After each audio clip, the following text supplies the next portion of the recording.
Hello everyone, my name is Kushal Ingde and today we will discuss about the cell surface receptors.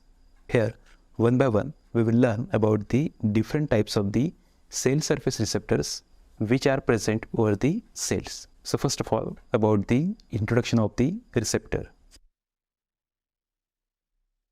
So receptor, it is a molecule which receives a signal from the outside and which will convert that message within the cell. That is called as the intracellular response. Now, this intracellular response induces cascade, that is sequence of reactions, and which leads to the various cellular response. The ligand which is binding to the receptor, it may be from the different variety or it may contain the different classes. The ligand molecule which is binding to the receptor, it may contain neurotransmitter, peptide molecule, ion, drug, toxin, etc. Now coming to the most important part, that is types of the receptors. So on the basis of these types, we have divided these receptors within the different categories. So first one, that is G protein coupled receptor. G protein coupled receptors are largest cell surface receptors. It activates trimeric membrane, that is G protein, which is a membrane bound protein made up of 3 subunits, that is alpha, beta and the gamma. So here the alpha subunit, actually it plays very important role because this alpha subunit is going to activate its target protein, and after that again the cellular response will be generated within the cell, and finally or ultimately the response will be generated by the cell and cell will undergo the expression or cell will show a particular type of the response in against with a ligand molecule. Ion channel molecule receptors regulates opening and closing of the channel through which the ions will move either outside of the cell or it will move inside of the cell. Some ions such as sodium, potassium, calcium, chlorine, etc. These molecules will transport it through the plasma membrane through the channels, and these channels are nothing but the ion channels. So these ion channels, particularly here, these ion channels are nothing but these are the receptors. So these receptors play a very important role during this transportation of the ions.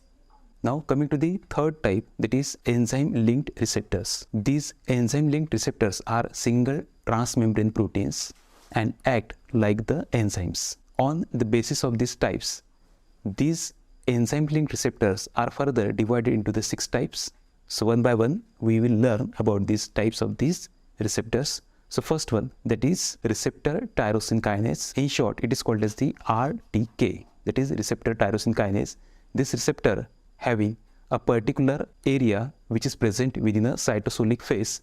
That receptor contains the tyrosine amino acid.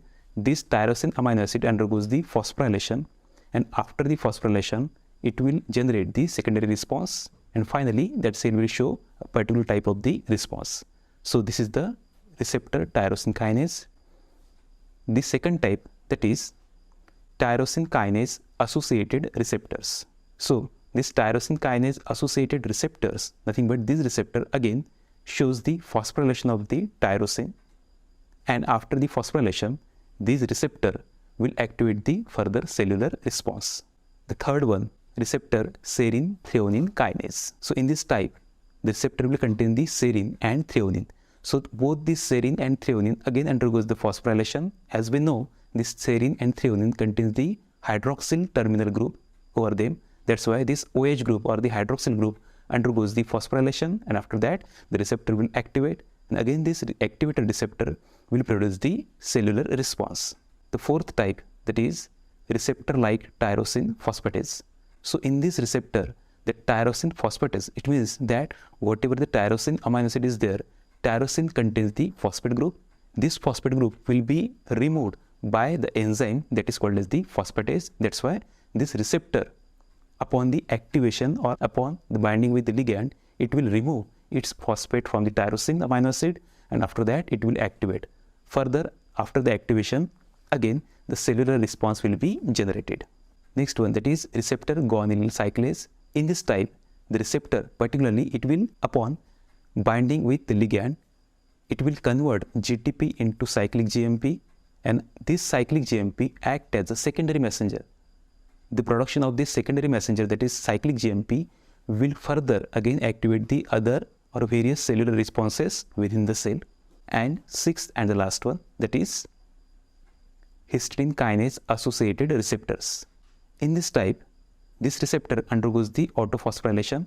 This receptor does not found in animal cells, but yes, we have to consider this. This receptor, upon activation, undergoes the autophosphorylation. It will carry out the phosphorylation of itself when there is a binding of the ligand with this receptor. In this way, again, the cellular response will be generated within the cell. So here, it was all about the types of the cell surface receptors.